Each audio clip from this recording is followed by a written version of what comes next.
So last time, tinitignan natin yung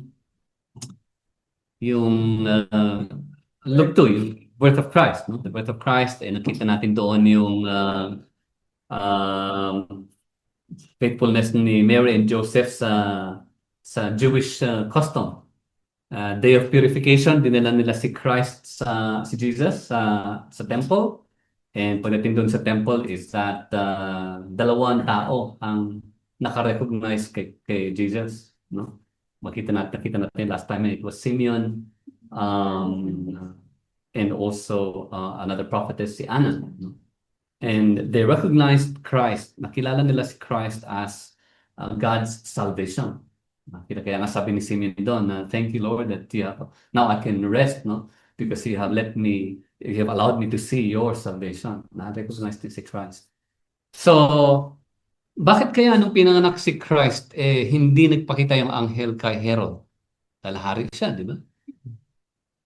Kung nagpakita yung anghel kay Herod na, alam natin sana, Herod could easily issue a decree na ito, may haring darating and everyone will follow Herod. Takot sila kay Herod, di ba? Pero bakit nagpakita lamang sa shepherd? Bakit hindi sa lahat? Bakit in-announce yung birth ni Christ sa ilan lang, hindi sa lahat? No? And when Christ came, bakit yung shepherds lang ang sinabihan? Bakit yung Magi lang?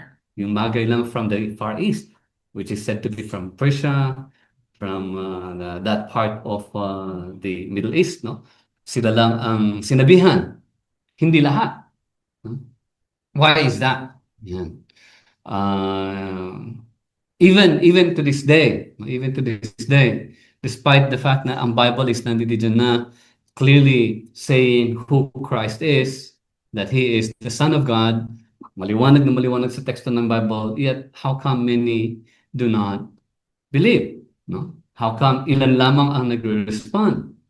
May kahit yung mga hindi sabihin natin matatalino, no? Naunawaan nila yung nakalagay sa scripture.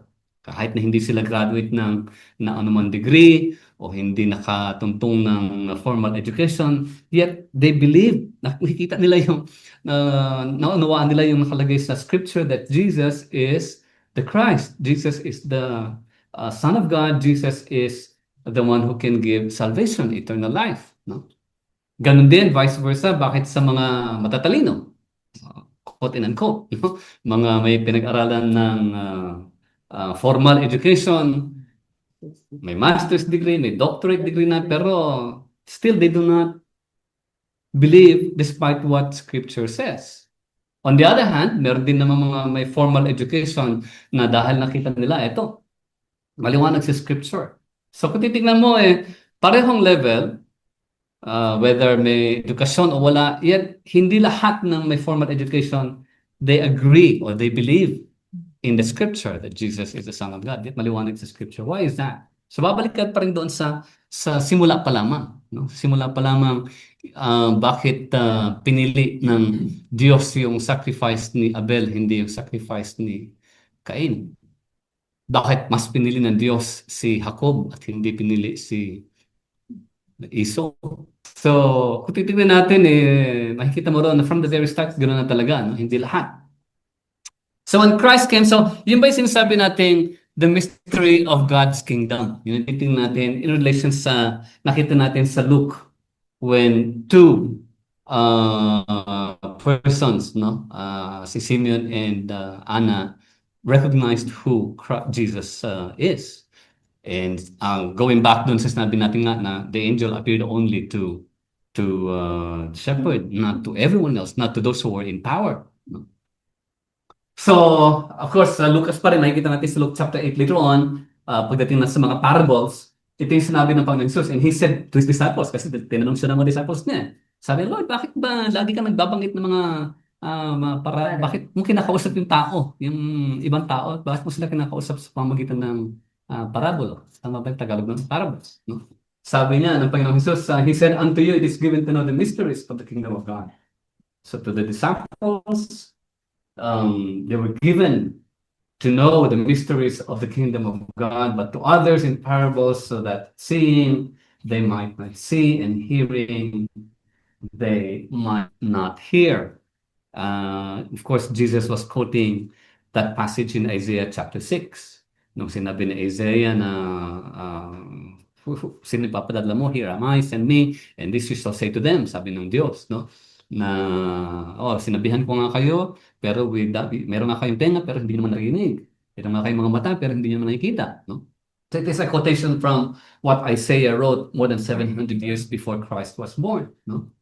So, una, siyempre, pag sinabi yung mysteries of God's kingdom, the mysteries of God's kingdom, ano ba yung God's kingdom? Babalikan mo ulit, what do you mean by God's kingdom? No? Of course, sa Old Testament, makikita mo pa lang doon from the Pentateuch, yung Genesis, Leviticus, all the way down to Malachi, all points to the establishment of God's eternal kingdom. No? Simula pa lang, nandun na yung talagang pinapoint ng Diyos that He is going to establish His eternal kingdom. Akala nga na iba is King David na yun, magiging eternal kingdom, but of course not, no? Alam natin na hindi nangyari yun.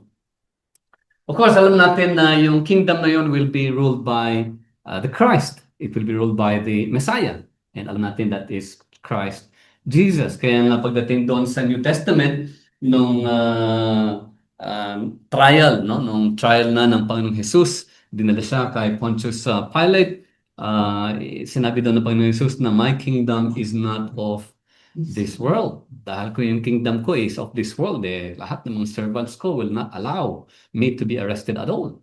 Sabi, but my kingdom is not of this world. Sa Luke, makikita rin natin sa Luke later on, sinabi niya na if I cast out demons with the finger of God, surely the kingdom of God has come upon you. No?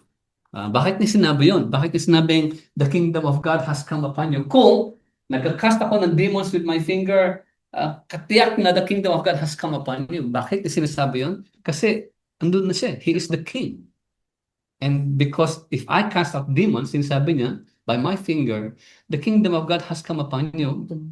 Because he's pointing to himself as because the king is already with you. No? Hindi nakita ng tao yun. No? Also, ganun din. Nung sinabi niya sa mga disciples na pinadala niya, no? Sinabi niya na sa mga hindi sumusunod, no? Sa mga hindi nakikinig, the kingdom of God has come near you. No? Why? Because Christ was with them and Christ is the king. And kaya sinasabing the kingdom of God has come upon you because it talks about the kingdom of God where Christ is the ultimate king. Kaya nga, we worship Him as King of Kings, the Lord of Lords. Kaya nga hindi lang siya basta prophet, priest, but He is also king. Sabi nga sa scripture, He is seated at the right hand of the Father. Sabi pa niya sa Matthew 28, all authority in heaven and on earth given to me. So He is ultimately the king, the ruler, no? So the kingdom of God was near them because Christ is the king of that kingdom. Kaya lang, siyempre, kagaya ng sinasabi natin kanina, the kingdom of God cannot be seen by all, no? Others say, no, it's not. On the other hand, sa mga nagre-reject ng kingdom of God, walang confusion doon. Kasi alam natin that if they reject God, then they do not belong to God. Who knows, maybe down the road, God will give them a heart of flesh. No? That, of course, is something that God only knows, hindi natin alam. No? But we cannot, of course, judge that they are not. No? They will go to hell. One thing for sure is that if they do not trust Christ, and if they die tonight without trusting Christ, of course, that is eternal damnation. No? Yun ang sabi ng scripture. So, marami sa mga tao, maliban sa mga tao naniniwala ng Diyos,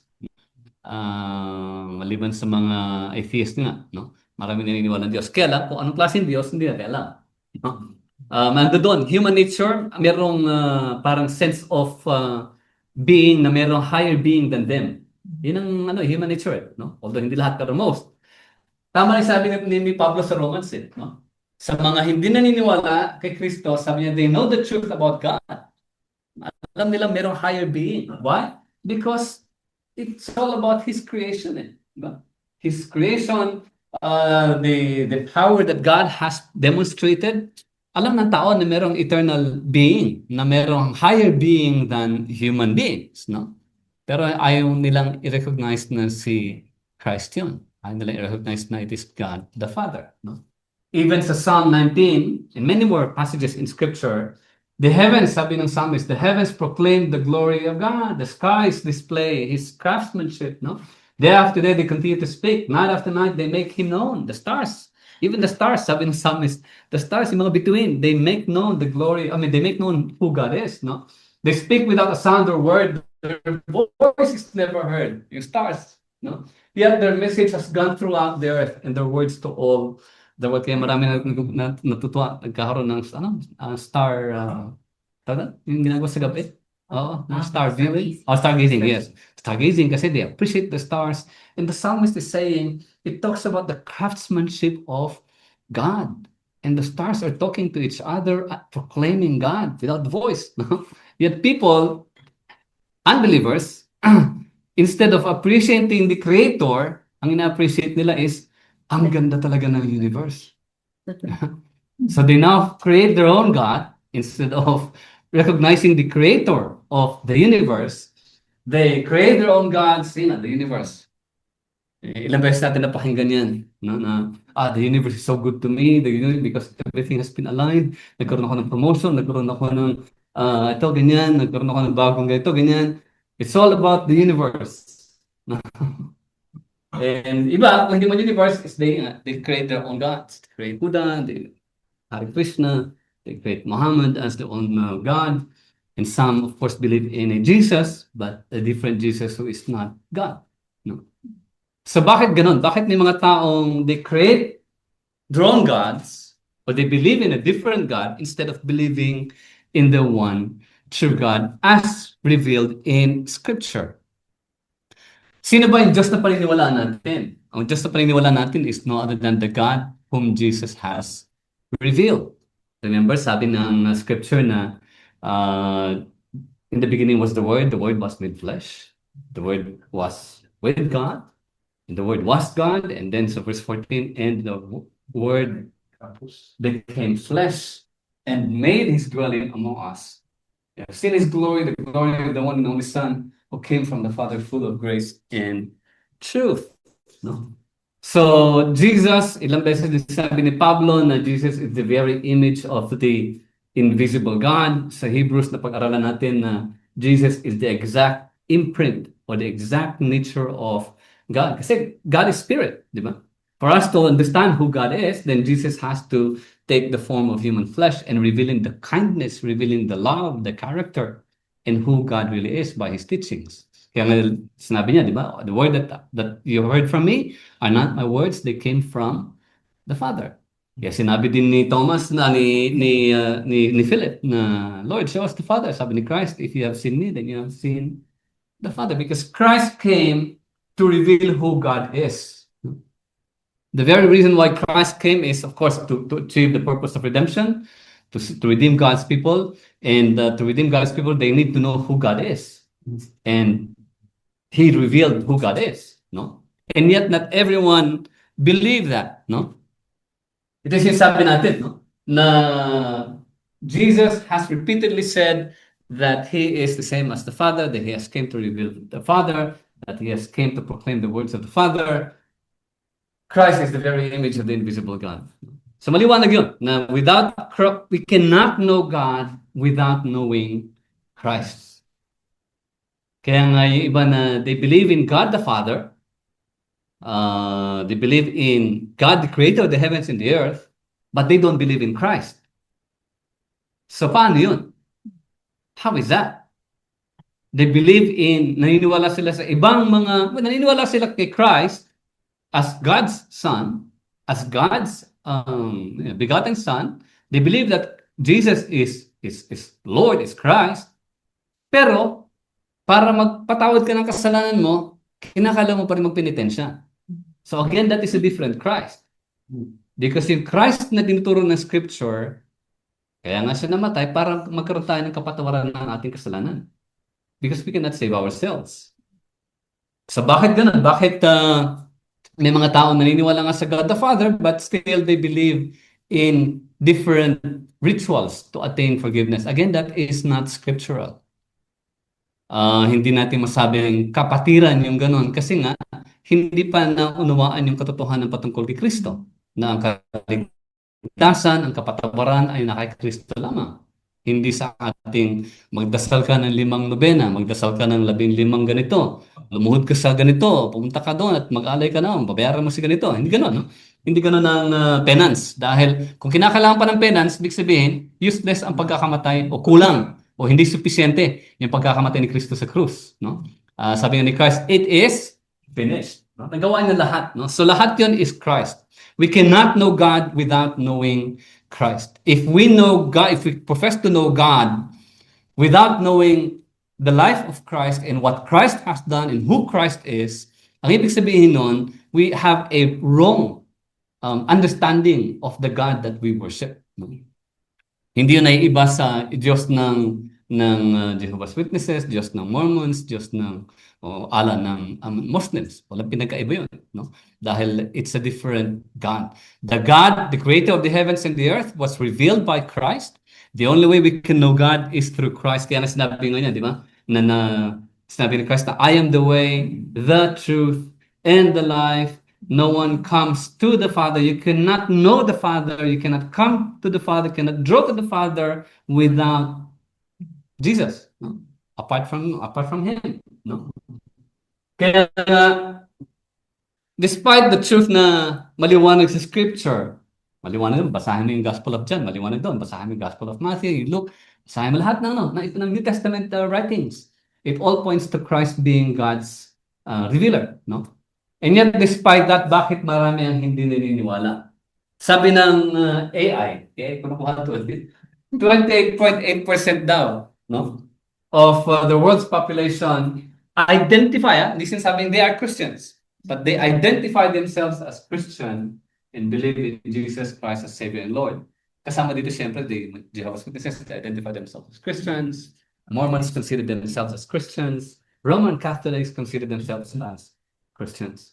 So kung titignan mo, mas maliit pa talaga yung percentage nang talagang nakakaunawa that Jesus alone is the Savior and Jesus alone is the true Son of God, the God in the flesh. No? Konti lang talaga nakakaunawa no?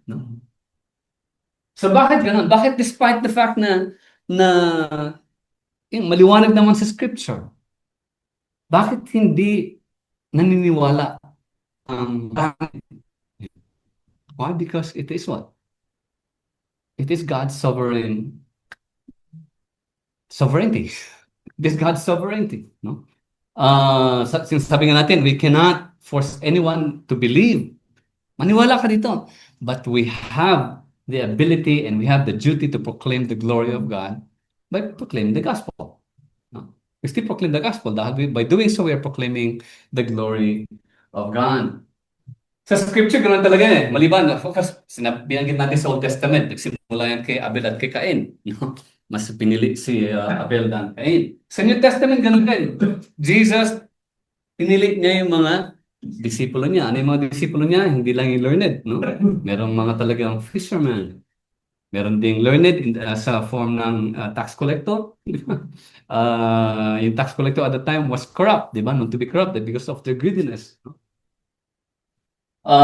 Tinawag niya ang tax collector, sumunod. Pero yung rich young man na gustong sumunod sa kanya, hindi niya tinawag. Lumapit yung rich young man sa kanya, Lord, what shall I do? No? To inherit the kingdom of God. Hindi niya tinawag, sinabi lang niya, well, do this, follow the commandments. Sabi niya, I have done all of this. Then sell your riches to the poor. Give your riches to the poor. Come and follow me. Hindi na siya sumunod. Christ could have called him. Pero hindi tinawag ni Christ. Ang tinawag niya is yung corrupt. Tax collector. But si Matthew o Levi, nagbago siya. No? So, Jesus performed miracles and wonders. Nakita ito ng mga Pariseo, mga experts of the law. Pero ayaw pa rin nilang maniwala kay Christ being the Messiah, the chosen one.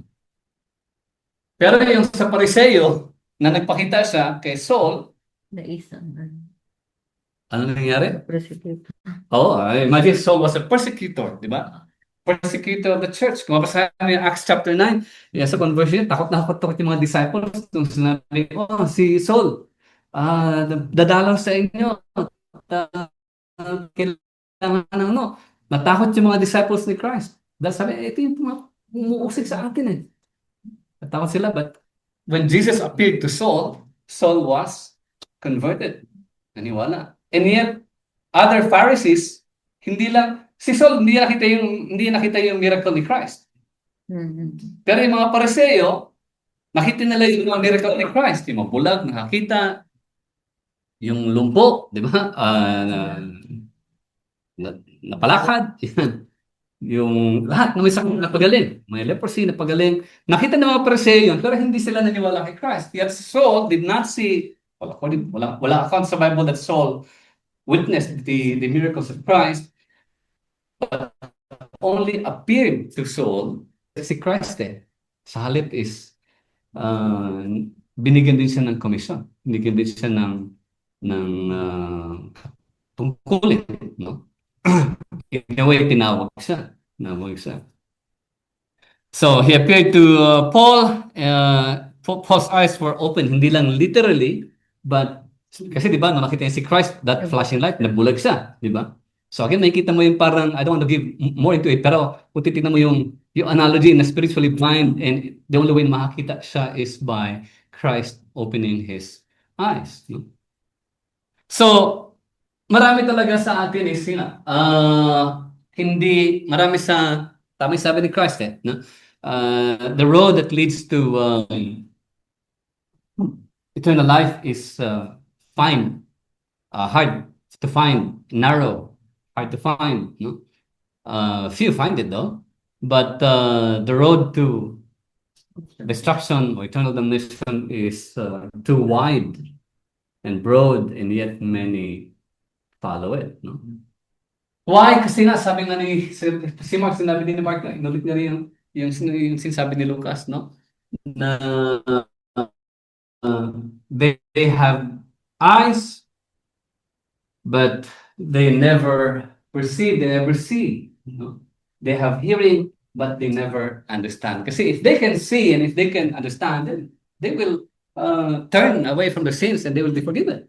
But because they have eyes, but yet they do not see, ears, but they do not understand, of course, wala rin. They will remain to be unforgiven. So bakit ganon? Bakit nga ba hindi na lang ipakita ng Diyos ang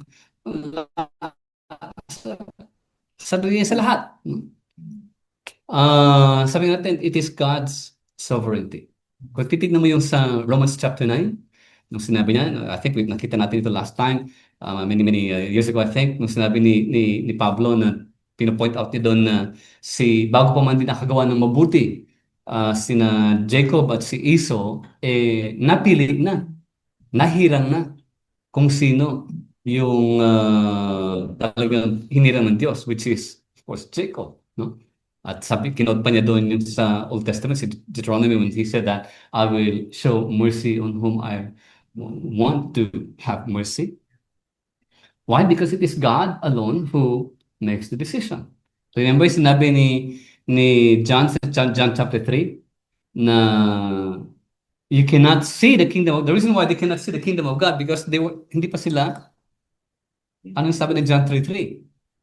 You cannot see the kingdom of God unless you are born again. Kaya hindi nakikita ng mga tao noon that Christ was king, Jesus is king pala. Kaya hindi lang na Jesus is king at that time because hindi pa sila born again. That's why, di ba, sabi natin, si Nicodemus, natawag lang niya kay Jesus, Rabbi, I know that you are a good teacher, yet he is king.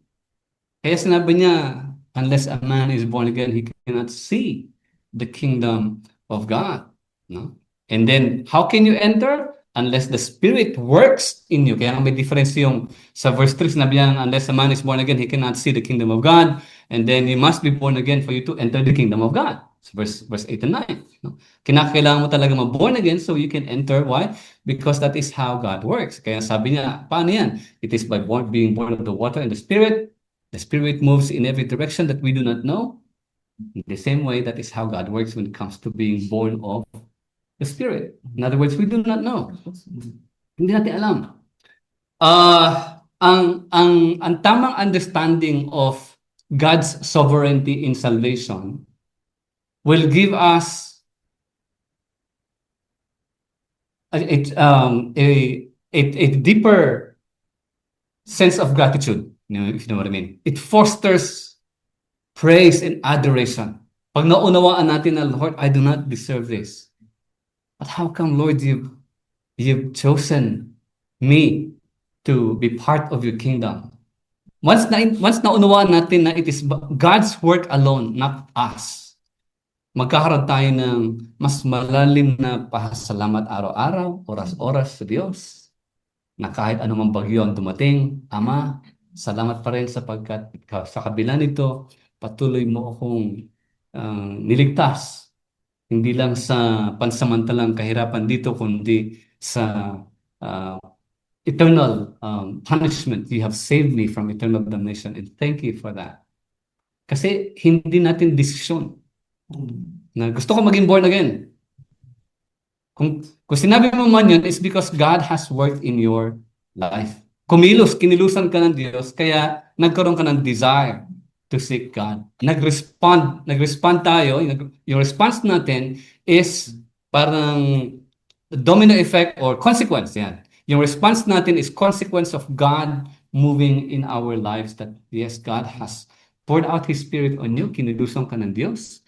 Kaya na-realize mo na, oo nga pala. Kaya dati, hindi ko hinahangad ng Diyos, di ba? Pero ngayon, hinahangad mo ng Diyos. Why? Because nagkakaroon ka ng desire within you.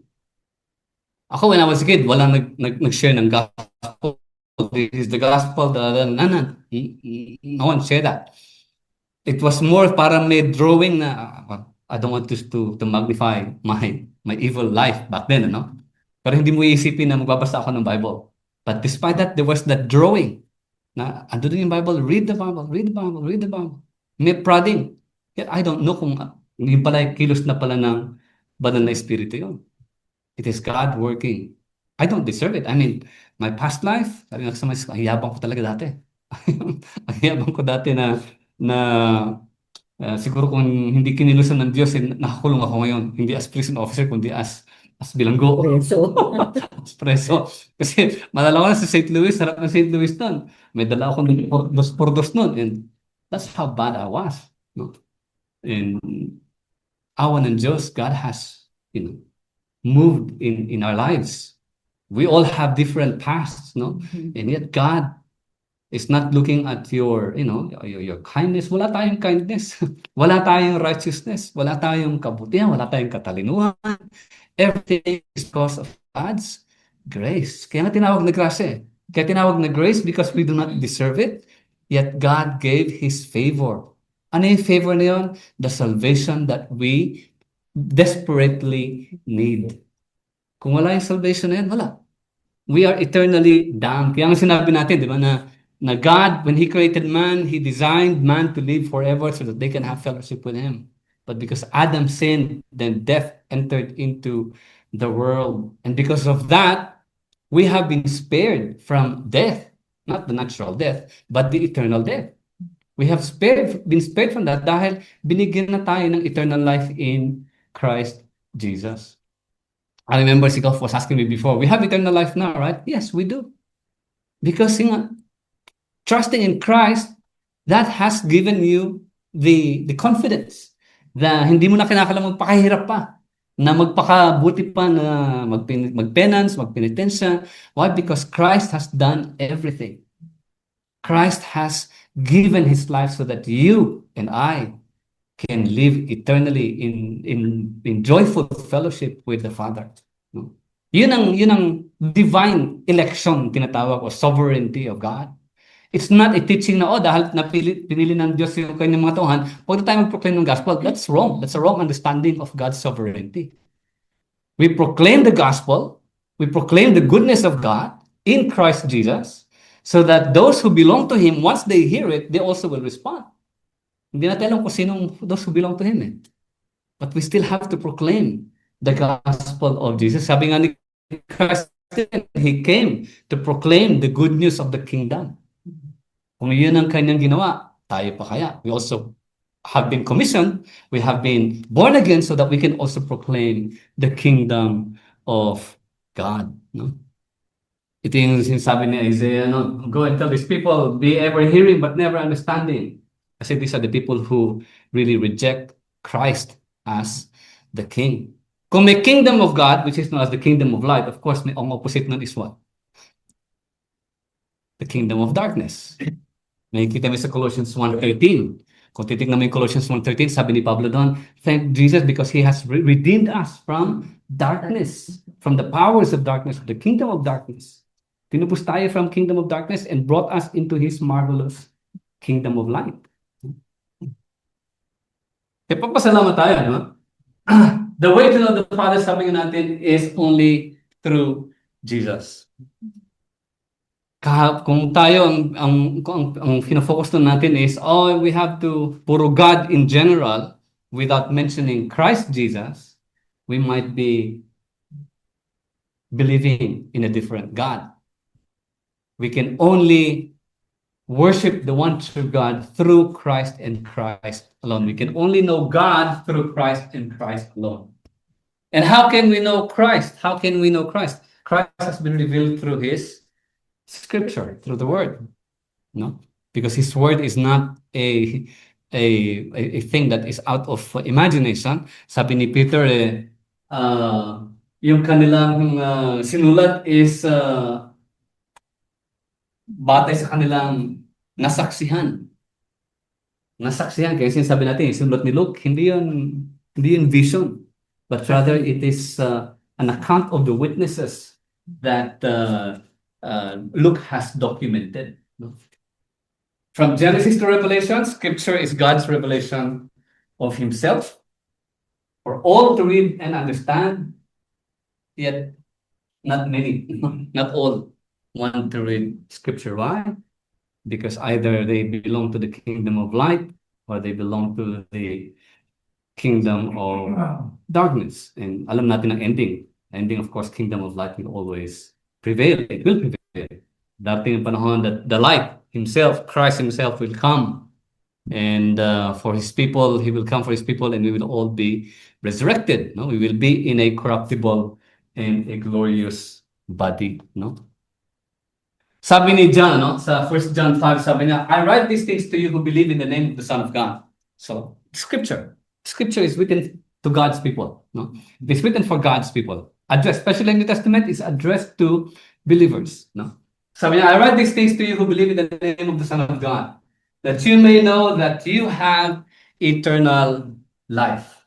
We know that we are from God, sabi niya, verse 19, and the whole world lies in the power of evil. Kung may kingdom of light, merong kingdom of the evil one.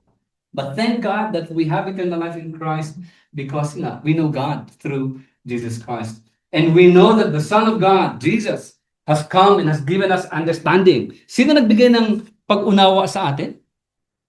Is it our own intellect? The Son of God has come and has given us understanding. It is Jesus, it is God through His Spirit, through His Son, who has given us the understanding so that we may know Him who is true. And we are in Him who is true, in His Son, Jesus Christ. He is the true God in eternal life. That is John saying it is all about Jesus giving us the understanding. How can we know Jesus? Only through His Word. The Word is available to everyone. Marami nagpiprint ng Bibles, maraming nagdi-distribute. Malala ko sa preso, may nagdi-distribute ng Bibles lagi doon. Pero ang nagagawa ng mga preso, pinupunit yung maninipis na papel. Alam ni Kuya Roger to, at ginagawang wrapper ng either sigarilyo at kung ano-ano. Bigyan mo ng Bible na makapal ng papel, ayaw nila. Hindi, gusto ko yung King James, yung manipis lang. Isipin ba? Masyado siyang theological. King James ang gusto.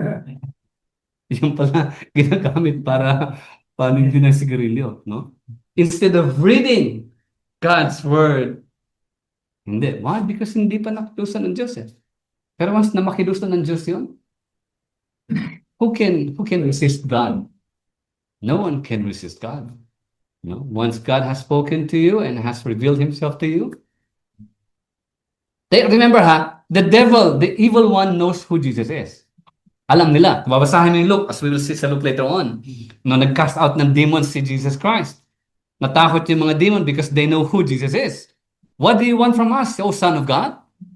They know Jesus, but do they have eternal life? No, because knowing Jesus is not enough. It is trusting and believing in Jesus. Believing that he is the Son of God, and when we believe and when we trust, we follow him. That is. So the demons also know him, but of course they're not saved. The same way, sa marami ding intellectually they know who Christ is, but they do not they have not experienced the joy of God's salvation yet. No? Bakit natin pinipoint out yung ganito, yung katotohanan? Kasi nga nakita natin sa Luke eh. Remember, sabi, goodwill, hindi sinabing goodwill to all and, but rather goodwill only to men with whom God is pleased. Diba? Glory to God in the highest and goodwill to those with whom He is well pleased, hindi na to all men. Bakit kaya natin pinapoint out yung study nito dahil para maunawaan natin na bakit si Simeon lang nakakilala kay Christ, bakit si Anna lang nakakilala kay Christ.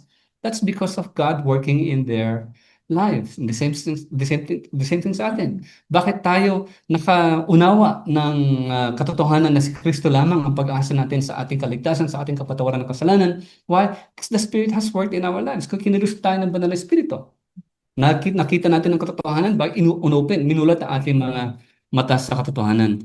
Bakit natin binibigyan ng emphasis ito? Firstly, dahil yan ang scripture. That's scripture. No? Hindi yung turo ng theologian na in the early second, third century na si Augustus. Hindi yan turo hindi turo ni Luther, hindi yan turo ni John Calvin, hindi yan turo ni John Knox or anything. No, it is scripture itself. Scripture nagtuturo nun. No? Bakit natin nila-emphasize yung katotohanan? It is God who is sovereignly saving His own people. Bakit natin tinuturo yan? Why? Because it humbles us. Sabi natin kanina, it humbles us, it makes us really bow before God. Lord, I have nothing to offer and yet you have saved me. Lord, thank you and praise to your name. That's why we praise and glorify Him. Ang response mo doon is a heart of worship, a heart of adoration. We understanding that God chose to show mercy. Ano yung mercy ulit? Mercy is dapat parusahan tayo because we deserve it. But He chose not to punish us. That is mercy.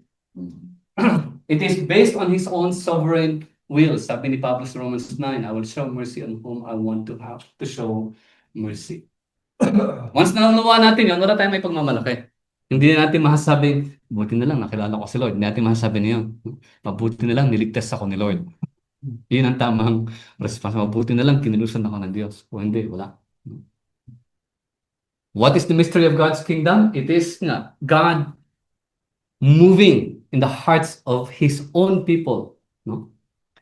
Sino yung people na hindi natin alam? Hindi natin kilala. But I am thankful that we are part of that kingdom. No? God's kingdom cannot be built because God has already built it.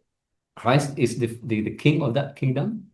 We cannot expand even the kingdom of God because it is God alone. It is God's kingdom. He has established it. Ang ginagawa lang natin is we proclaim the good news of the kingdom of God. Ano yung good news na yun? That you can be part of that kingdom when you put your trust and faith in Jesus Christ as your Lord and Savior. That's how we can do it. We cannot expand it. No? Although, of course, bata-bata tayong Christian, we say, Lord, help us in the expansion of your kingdom. We mean well, but in reality, we cannot expand the kingdom because God's kingdom is sovereign. Na-establish na yung kingdom niya. Ang hinihintay na lang niya is yung hinihintay lang natin pala is yung pagbabalik na ating hari. No? Where we will be with Him forever. So understanding this teaching, it's not just a doctrine, but it's a teaching of Scripture. Understanding this, sabi natin, it fosters profound gratitude. Talagang matindi ang pasalamat natin every day, every minute, every hour. We thank God. we worship, we praise Him, we adore Him. That is when we worship Him in spirit and in truth. Kasi knowing na wala pala akong pamamalaki, but God has given me salvation in Christ. So yun naman, yan ang study natin for the night. Bago natin ipagpatuloy yung Luke chapter 4. So chapter 4 na tayo next time regarding Christ's temptation and Christ's ministry of performing miracles.